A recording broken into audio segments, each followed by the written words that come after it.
ओम श्री गणेशाय नमः। सभी गीता प्रेमियों को सादर प्रणाम के साथ जय श्री कृष्ण। आज अध्याय 10 श्लोक क्रमांक 10।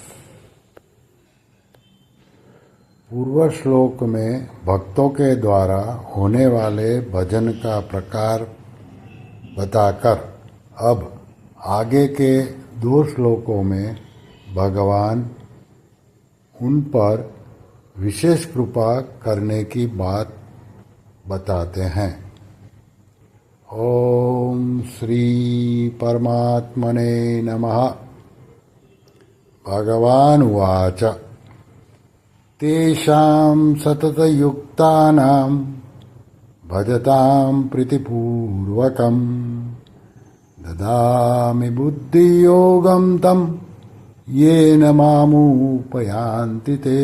अर्थात भगवान बोले, उन नित्य निरंतर मुझ में लगे हुए और प्रेम पूर्वक मेरा भजन करने वाले भक्तों को मैं वह बुद्धि योग देता हूँ जिससे उनको मेरी प्राप्ति हो जाती है। इसको स्वामी श्री रामसुखदास जी महाराज ने इस प्रकार समझाया है। भगवन्निष्ठ भक्त भगवान को छोड़कर न तो समता चाहते हैं न तत्व ज्ञान चाहते हैं तथा न और ही कुछ चाहते हैं। इनका तो एक ही काम है, हरदम भगवान में लगे रहना। भगवान में लगे रहने के सिवाय उनके लिए और कोई काम ही नहीं है। अब सारा का सारा काम, सारी जिम्मेवारी भगवान की ही है।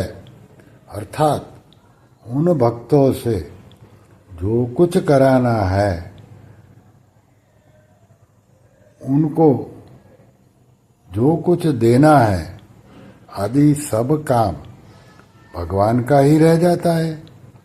इसलिए भगवान यहाँ 2 श्लोकों में उन भक्तों को समता और तत्वज्ञान देने की बात कह रहे हैं। तेषां सतत युक्तानां 9वें श्लोक के अनुसार जो भगवान में ही चित्त और प्राण वाले हैं, भगवान के गुण प्रभाव लीला रहस्य आदि को आपस में एक दूसरे को जनाते हुए तथा भगवान के नाम गुणों का कथन करते हुए नित्य निरंतर भगवान में ही संतुष्ट रहते हैं और भगवान में ही प्रेम करते हैं, ऐसे नित्य निरंतर भगवान में लगे हुए भक्तों के लिए यहाँ सतत युक्तानाम पद आया है। आगे हैं भजताम प्रीतिपूर्वकम। वे भक्त न ज्ञान चाहते हैं न वैराग्य। जब वे पारमार्थिक ज्ञान वैराग्य आदि भी नहीं चाहते तो फिर सांसारिक भोग तथा अष्ट सिद्धि और नवनिधि चाह ही कैसे सकते हैं। उनकी दृष्टि इन वस्तुओं की तरफ जाती ही नहीं। उनके हृदय में सिद्धि आदि का कोई आदर नहीं होता, कोई मूल्य नहीं होता। वे तो केवल भगवान को अपना मानते हुए प्रेम पूर्वक स्वाभाविक ही भगवान के भजन में लगे रहते हैं।